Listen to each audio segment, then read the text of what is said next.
अस्सलाम वालेकुम, आप देख रहे हैं प्रोग्राम खरा सच। मेरा नाम मुबशर लुकमान है। आज इंतहाई अहम मौजू पे मैं आपकी तवज्जो दिलवाना चाहता हूँ कि किस तरह एक प्लान तरीके से नलायकी और करप्शन का एक हसीन इम्तजाज क्रिएट करके सिविल एविएशन अथॉरिटी और उसके साथ मुल्क का जो एयरलाइन इंडस्ट्री है, एविएशन इंडस्ट्री, उसको तबाह किया जा रहा है। ना सिर्फ तबाह किया जा रहा है बल्कि उसको बर्बाद किया जा रहा है। और ये मैं बड़े वसूख से आज आपको बात कर रहा हूँ कि आपका जो एयर ट्रैवल है, इस वक्त जो आप जहाज़ों में सफ़र करते हैं, आप इंतहाई ख़तरनाक हालात के अंदर सफ़र कर रहे हैं। जो इंटरनेशनल सेफ्टी स्टैंडर्ड्स की धज्जियाँ उड़ा दी हैं पाकिस्तान में सिविल एविएशन अथॉरिटी ने और उसके साथ मुल्क का एयरलाइंस ने। और हालत यह है कि इस प्रोग्राम में मैं कई दफ़ा चैलेंज कर चुका हूँ और एक दो दफ़ा ऐसा भी हुआ कि मुझे कानूनी नोटिस भिजवाया गया, जैसे वो हम पंजाबी में कहते हैं गोंगलुओं से मट्टी झाड़ी गई। और उसके बाद ना उन्होंने नोटिस फॉलो किया, मैंने जवाब भी देना मुनासिब नहीं समझा कि अच्छा करें क्या करते हैं, क्योंकि मेरे पास सारा एविडेंस है, मेरे पास सारा प्रूफ है। मैं हर कागज़ लेके बैठा हुआ हूँ। आए सिविल एविएशन मेरे सामने किसी अदालत में, आए PI है मेरे सामने किसी अदालत में, आए शाहीन या एयर ब्लू मुझे साबित करे कि मैं जो बात कर रहा हूँ वो गलत कर रहा हूँ, तो फिर मैं भी उस अदालत में कटहरे में खड़ा होके उनको सबूतों के साथ वो सारे जवाब दूँ। चंद बातें आपको मैं बताता हूँ क्योंकि एक्सक्यूज मी, सब्जेक्ट इतना बड़ा और फैला हुआ है कि इसको अगर मैं पूरी तरह खोल के आपके सामने पेश करूंगा तो कम से कम 5 से 6 घंटे का वक्त दरकार है। ये लग्जरी हमारे पास है नहीं, लेकिन मैं ये ज़रूर कर सकता हूँ कि मैं आपको चीज़ा चीज़ें आपके सामने मैं रख दूँ, उससे आपको पता चल जाएगा कि बुनियादी तौर पर क्या क्या गलत हो रहा है। मसलन आपको एक एग्जाम्पल देता हूँ कि एक महीने के अंदर, इस दिसंबर के एक महीने के अंदर, आज 1 जनवरी, मैं दिसंबर 2004 बात कर रहा हूँ, 3 साइटिंग्स हुई हैं। 3 दफा देखा गया एयर बलून पाकिस्तान की फिजाई हदूद के अंदर, इस्लामाबाद के ऊपर, कराची के ऊपर और KPK से इस्लामाबाद की तरफ आता हुआ। जिन लोगों को इसका पता नहीं है, ये जो फिजाई बलून है जो मैं आपकी स्क्रीन पे भी दिखा रहा हूँ, फिजाई बलून उड़ाने के लिए आपको एक मखसूस लाइसेंस दरकार होता है, इसकी एक स्पेशलाइज्ड इंजीनियरिंग होती है, वो भी लाइसेंस्ड होती है और ये इंतहाई टेक्निकल चीज़ है। ये कोई खिलौने के तौर पे कोई आदमी नहीं उड़ा सकता, इसको चाहे भी तो नहीं उड़ा सकता। और दुनिया के किसी मुल्क में इसकी ममानियत है इसको खुद से उड़ाने की। अगर आपने फिजाई बलून को उड़ाना है तो ऐसा ही है जैसा आपने जहाज़ को उड़ाना है किसी एयरपोर्ट से। एयर ट्रैफिक उसमें इन्वॉल्व होता है, टावर इन्वॉल्व होता है, उसमें रडार सिस्टम्स इन्वॉल्व होते हैं, उसमें फ्लाइट पैटर्न और फ्लाइट पाथ आपको फाइल करना पड़ता है पहले सिविल एविएशन के साथ। अब 3 साइटिंग्स हुई, तीनों एयरलाइन पायलट्स ने और एक एयरफोर्स के पायलट ने इनको रिपोर्ट किया, लेकिन सिविल एविएशन ने इसके ऊपर कान तक नहीं धरा। वो चाहते हैं कि कोई ना कोई खुदा न खास्ता हादसा हो जाए या लोगों तक ये बात ना पहुंचे। करा सच की टीम ने जब इसको मजीद इन्वेस्टिगेट किया तो खदशात ये जाहिर हुए हैं, ये बात मैं कह रहा हूं कि खदशात ये जाहिर हुए हैं कि दहशतगर्द जो हैं पाकिस्तान के अंदर, दहशतगर्दों ने अब नकलो हरमत का, अपनी नकलो हमल का जो तरीका कार अपनाया है वो बड़ा मॉडर्न है। वो फिजाई बलून्स को इस्तेमाल कर रहे हैं एक जगह से दूसरी जगह मुंतकिल होने के लिए, क्योंकि उनके ऊपर किसी की नज़र नहीं गई। वो एयरलाइन पायलट्स ने उसकी रिपोर्ट की, लेकिन उन रिपोर्ट्स के ऊपर कोई एक्शन नहीं हुआ। क्यों नहीं हुआ, ये तो वही लोग बता सकते हैं जो दहशतगर्दी के खिलाफ जंग कर रहे हैं या जो लोग सिविल एविएशन के अंदर हैं। मेरा काम तो आप तक एक खबर पहुंचाना है और मैं बड़े वसूख से कह रहा हूं, ये मैं आपको बहुत वसूख से कह रहा हूं कि ये साइटिंग्स हुई हैं और मैं आपको वसूख से कह रहा हूं कि ये रिपोर्ट भी हुई है। अभी आपको बताऊं कि हालत ये है, ये तो एक शोबे का आपको मैंने बताया। जो सिविल एविएशन के अंदर अपॉइंटेड लोग हैं वो सारे के सारे जो डायरेक्टर्स उनके हैं, मोस्टली इंस्पेक्टर्स जो हैं, वो 60 साल से कम उम्र कोई भी नहीं है, बल्कि 60 से पता नहीं कितनी बारी 60 साल के हो चुके हैं। एक आधा है जिसकी उम्र का तो शायद हिसाब ही नहीं है किसी को, वो कब का बर्थ सर्टिफिकेट उन्होंने दिया हुआ है। लेकिन इनकी क्वालिफिकेशन ये कि ये सारे के सारे एयरफोर्स से यहाँ पे इंडक्ट हुए हैं जो आपकी सिविल एविएशन की पॉलिसी बना रहे हैं। और इनको किसी भी तरह से मैं वसूख से बता सकता हूँ कि इनको एविएशन का, कमर्शियल एविएशन का, जो इंटरनेशनल कमर्शियल एविएशन है उसके मुतल्लिक इनको बिल्कुल भी कुछ नहीं पता, इनको बिल्कुल भी कुछ नहीं पता। और बतदरीज जो पॉलिसीज है इनकी, उन्होंने पाकिस्तान में सिविल एविएशन के ना सिर्फ स्टैंडर्ड्स को इंतहाई मखदूश कर दिया है, जहाज़ों की हालत को मखदूश कर दिया है, फ्लाइट ट्रेनिंग पैटर्न्स को मखदूश कर दिया है, एविएशन लॉज को उन्होंने जो है उसमें क्वेश्चनेबल उनको कर दिया है। बल्कि पायलट्स की ट्रेनिंग जो है वो भी बहुत ही नामसाइद हालात में हो रही है। और मैं आपको बिल्कुल वसूख से एक और बात बता रहा हूँ कि पाकिस्तान में जो पायलट्स ट्रेन हो रहे हैं गुज़िश्ता कई सालों से, उनकी ट्रेनिंग बड़ी फॉल्टी है। उनकी ट्रेनिंग में ना नाइट ट्रेनिंग है उनकी, ना from airport A to airport B उनकी ट्रेनिंग है सोलो फ्लाइट्स की, नाइट के ऊपर बात कर रहा हूँ। उनकी IFR बड़ी कमज़ोर है, उनकी इंस्ट्रूमेंट्स यानी जो रेटिंग है, बिकॉज वो नाइट में करते ही नहीं, सिर्फ किताब पढ़ के इंटरनेट से डाउनलोड करके उनसे पैसे लेके आपने पेपर करवाए, 8 पेपर करवाए और उनसे उनको आपने पहले PPL दे दिया, फिर IR दे दी, फिर आपने उसको पैसेंजर रेटिंग दे दी, फिर आपने उसको ट्विन रेटिंग दे दी, फिर आपने उसको जो है वो CPL दे दिया। और उसके बाद अपना वो अब बेचारा इंतज़ार कर रहा है कि एयरलाइन के अंदर नौकरी मिलेगी तो ट्रेनिंग होगी मेरी बाकायदा। और एयरलाइन जो हैं वो आगे उनका हाल ये है कि PIA का जंबो लैंड कर रहा है, पहले PIA का जंबो टेक ऑफ कर रहा है, ठहरे लैंडिंग पे बाद में आते हैं। PIA का जंबो टेक ऑफ कर रहा है, उसमें टेक्निकल प्रॉब्लम्स आ रही हैं, शॉर्ट सर्किटिंग हो रही है और वो अंदर से वार्निंग्स दे रहा है। और जंबो मैं आपको बताऊं, जिसको फ्लाइंग का नहीं पता, जिसको कोई आइडिया नहीं है कि 747 is one of the most safe and competent aircrafts to have ever been manufactured and made, और 777 ऑफ कोर्स, उसके बाद 777 एक न्यू जनरेशन में।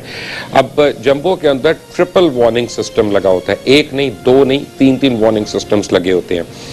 अब उसको शॉर्ट सर्किटिंग हुई, उसका वार्निंग सिस्टम फॉल्टी हुआ, पायलट जो थे वो बेकरार हो रहे थे। पहले उन्होंने कहा कि ये नहीं हो सकता टेक ऑफ, इंजीनियरिंग का नहीं करें आप टेक ऑफ, देखी जाएगी, कोई नहीं। अब 450 पैसेंजर्स के साथ उस जहाज ने टेक ऑफ किया। ऊपर पायलट जो है वो बार बार डिस्टर्ब हो रहा है, उसकी वार्निंग्स आ रही हैं और वो बीप कर रहा है कि वो वार्निंग दे रहा है लैंडिंग गियर के मुतालिक। पायलट ने गुस्से में उठे और उन्होंने अंदर से उसका फ्यूज बॉक्स या पूरा फ्यूज बॉक्स निकाल के उसको बाहर फेंक दिया उन्होंने। और फिर एयर होस्टेस कहा कि मुझे अब गर्म अच्छी सी कॉफी देना, कम दूध वाली, मैंने पीनी है, वैसे भी मैं थका हुआ हूं। जब वो लैंड करने आ रहे थे तो वो लैंडिंग गियर यानी उसके पहिए खोलना भूल गए। जी, ये मैं पाकिस्तान की बात कर रहा हूँ, PIA की बात कर रहा हूँ, जंबो एयरक्राफ्ट की बात कर रहा हूँ। आपके तमाम सेलिब्रेटेड पायलट्स को पता है कि मैं क्या बात कर रहा हूँ। लैंड करने लगा, उन्होंने लैंडिंग गियर नहीं खोला, उनको पता ही नहीं चला क्योंकि उन्होंने पूरा फ्यूज उतार के फेंका हुआ था, वरना एक नहीं, दो नहीं, 3 वार्निंग्स हैं उस जहाज के अंदर कि तुम्हारा लैंडिंग गियर नहीं खुला, लैंडिंग गियर नहीं खुला, या सही नहीं खुला, या खुला है तो लॉक नहीं हुआ।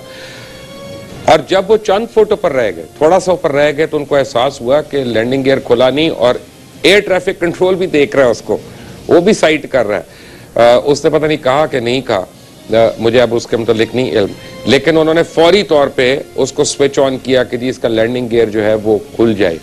और हुआ ये कि जहाज जब जमीन को लग रहा है आके तो उसके पहिए खुलना शुरू हुए और एक क्रैश लैंडिंग हुई, हंगामी लैंडिंग हुई। जहाज तो बहुत बुरी तरह डैमेज हो गया, लेकिन वो क्योंकि बेली के ऊपर बिल्कुल नहीं लैंड किया, वरना फ्यूजलाज उसकी फट सकती थी, एक्सप्लोजन हो सकती थी। उस जहाज ने कराची से लाहौर, लाहौर से इस्लामाबाद और इस्लामाबाद से लंदन जाना था और आप बगैर रीफ्यूल हुए, तो इसका मतलब है कि पूरे का पूरा फ्यूल लोड जो है वो कराची से उठा के चल रहा था और वो यहाँ पे लैंड कर रहा था। तो वो जब एक्सप्लोड होता तो खुदा न खास्ता क्या हालत होनी थी लोगों की, वो आप भी जानते हैं। अल्लाह ताला ने करम किया, बचा लिया। एक और पायलट, कैप्टन, मेरा ख्याल है, if I am not wrong, उनका नाम फ़हीम है, I can be wrong but I think यही नाम है उनका, वो ATR पे कप्तान उनको बना दिया। अब ATR वो लैंड कर रहे हैं लाहौर में, उस दिन बारिश बड़ी हुई है, रनवे पे उनको पानी नजर आ रहा है।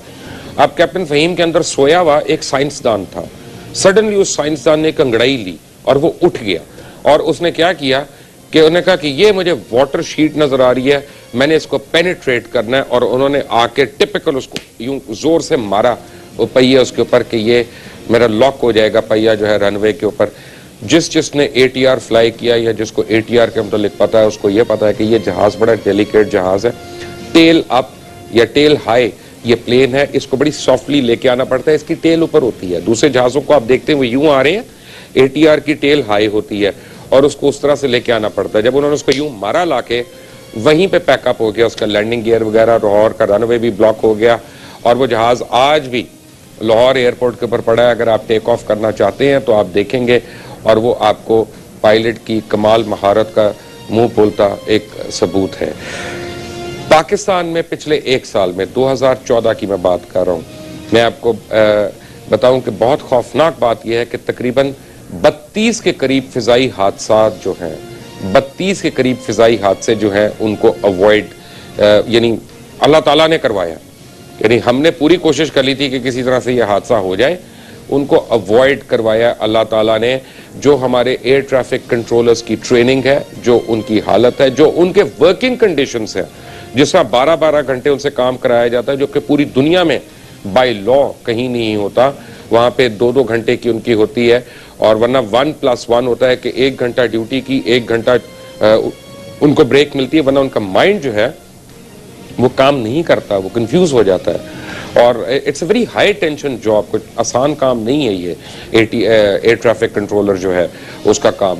यही प्रॉब्लम हुई एयर ब्लू के कम्युनिकेशन के साथ, यही प्रॉब्लम हुई इस्लामाबाद में एक और कम्युनिकेशन के साथ। दूसरे पायलट का आपको बताऊं, फोकर टेक ऑफ कर रहे हैं, फोकर टेक ऑफ कर रहे हैं मुल्तान एयरपोर्ट से, फटीग फैक्टर है। अब एयरलाइन का रोस्टर ऐसा बना हुआ है कि पायलट को आराम ही नहीं मिल रहा, फटीग फैक्टर है। और जो सबसे पहली एसओपी है जहाज में, अगर आप पायलट हैं और अगर आपका प्लेन आरजी है यानी रिट्रैक्टेबल गियर अगर उसमें है और अगर आप उसको टेक ऑफ करते हैं तो हर जहाज की एक अपनी हाइट है, मिनिमम हाइट है, लेकिन चंद 100 फुट के अंदर अंदर आपको लैंडिंग गियर ऊपर करना है। वो लैंडिंग गियर ऊपर नहीं होता। कप्तान थका हुआ है, कप्तान का रिएक्शन स्लो है, कप्तान ने टाइम लिया और अनफॉर्चुनेटली वो हाई टेंशन वायर्स में उसके पहिए फंसे और वो समरसॉल्ट खाई जहाज ने और एक बहुत खौफनाक हादसा हो गया। लेकिन ये हाई टेंशन वायर्स क्यों है वहां पे? ये इसलिए हैं कि मुख्तलिफ एयरपोर्ट्स पे, लाहौर में, कराची में, इस्लामाबाद में, सिविल एविएशन ने जो वो जमीनें एयरपोर्ट्स के लिए मुख्तस थी उनको यानी हाउसिंग कॉलोनीज में कन्वर्ट कर दिया। कहीं पे अस्करी सोसाइटी बन गई, कहीं पे फैल्कन सोसाइटी बन गई, कहीं पे फला टाउन बन गया और कहीं पे बहादुर टाउन बन गया और वो सारे रनवेज के ऊपर इंक्रोच कर रहे हैं। और यानी आपकी फ्लाइंग जो है पाकिस्तान के अंदर वो इंतहाई डेंजरस हो गई है, खास तौर पे स्टूडेंट्स के लिए, कि अगर कोई स्टूडेंट सिंगल इंजन ऊपर लेके जा रहा है मेन रनवे से और उसके खुदा न खास्ता कोई टर्मिनल, उसके जहाज में कोई प्रॉब्लम हो गई है, तो वो इमीडिएटली उसको रनवे की लेंथ नहीं है कि जहां पे वो लैंड कर ले और वो बचा ले, उसने आबादी के अंदर गिरना है। क्योंकि हर स्टूडेंट जो है वो जितना 12 घंटे में अगर वो सोलो फ्लाइट कर रहा है या 11 घंटे में सोलो फ्लाइट कर रहा है तो जरूरी नहीं कि वो इमरजेंसी लैंडिंग्स के लिए भी गियर्ड अप हो, जरूरी नहीं उसके आसाब भी तब तक उसके लिए गियर्ड अप हो। अब ये सारी जमीनें बेच के दिखा रहे हैं कि हम प्रॉफिट कर रहे हैं। प्रॉफिट किसको जा रहा है ये आपको पता है और उसकी क्या वजह है, कौन लोग जिम्मेदार हैं? अब ऑब्वियसली वो लोग जिम्मेदार हैं जिन्होंने सिविल एविएशन में कभी काम नहीं किया, सिविल एविएशन में कभी उन्होंने करियर नहीं बनाया, लेकिन वो बाहर से सिफारिशें ले लेके नालायक भी होते हैं, इनकॉम्पिटेंट भी होते हैं, कोई कॉम्पिटेंट भी होगा, आई एम श्योर कोई ना कोई कॉम्पिटेंट होगा, लेकिन वो लोग भर्ती कर दिए जाते हैं डायरेक्टर्स लेवल पे, डीजी लेवल पे, चेयरमैन लेवल पे। चेयरमैन सिविल एविएशन का और पीआईए का एक है, पूरी दुनिया की वाहिद मिसाल है शुजात अजीम। शुजात अजीम वो अजीम इंसान है जिसको एयरफोर्स में कोर्ट मार्शल किया गया था और उसके आमाल ऐसे थे कोर्ट मार्शल के कि मैं चोरी का जिक्र कर सकता हूं, डाके का जिक्र कर सकता हूं, कत्ल का जिक्र कर सकता हूं, करप्शन का कर सकता हूं। शुजात अजीम की करप्शन ऐसी थी कि हमारे बच्चे भी सुन रहे हैं, हमारी बहनें भी बैठी हैं, तो मैं उनकी करप्शन का जिक्र भी नहीं कर सकता। इतनी घटिया करप्शन थी जिसके ऊपर उनको एयरफोर्स से यानी कोर्ट मार्शल किया गया। उसी आदमी को बदला लेने के लिए पाकिस्तान में सिविल एविएशन का और एयरलाइन का हेड बना दिया गया। पाकिस्तान में civil aviation authority is in a crisis mode.